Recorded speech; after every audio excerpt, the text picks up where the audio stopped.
Ọtụtụ ọma nwa ọdịnala Igbo, ihe anyị kụziri tata bụ consequence of sacrilege against family altar. Ihe anyị kọwalụ bụ ntaramahụhụ so mmetọ ọbụla emere wee megide eni altar ọbụla ewubere n'ezinụlọ. Anyị wee kwuo na ị kwesịrị izere ụdị ihe dị etu a. Nke mbụgoro bụ na it cannot destroy what you cannot create. Nke abụọ bụ na mgbe ọbụla iji destroy ya any altar dị na be nna gị, n'imego ụmụ mmụọ ndị nọ na ya bụ altar ka gị na ha gbawa war.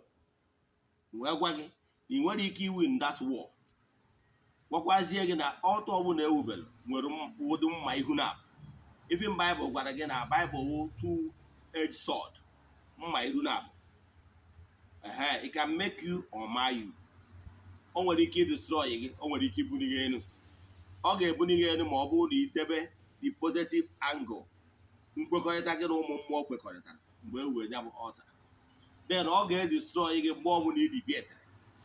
The same way, mgbe ọbụla ị deviated from agreement gị na enyi gị nwere, ọ ga-ebute gị na esemokwu, unu nwere ike ịtọ ọnụtụ ndị ilo.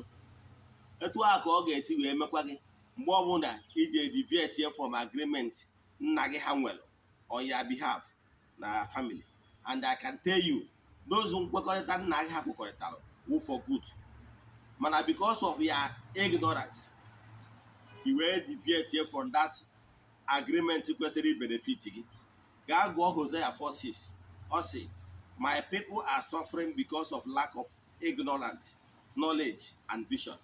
So because of your lack of knowledge and vision, ka iji wee jee destroy your altar dị be nna gị, thinking that you are wise. The gods are wise. Eche watch nkụzi anyị furu, jee na my YouTube channel Ogbuefi Eze-Ana ugochitubelu na oraifite ka watch ya. O nwezi ajụjụ ị nwere na nkụzi a, ma ọ bụ na ịchọ ka agbara gị afa mmiri emi, send them message na WhatsApp 08057837672. Ọ bụrụ na ọnwa egburu oje ji wee chụọ aja, emechaa na ọ ya ekwu ome, metụrụ anyị aka na share button. Ya gazie.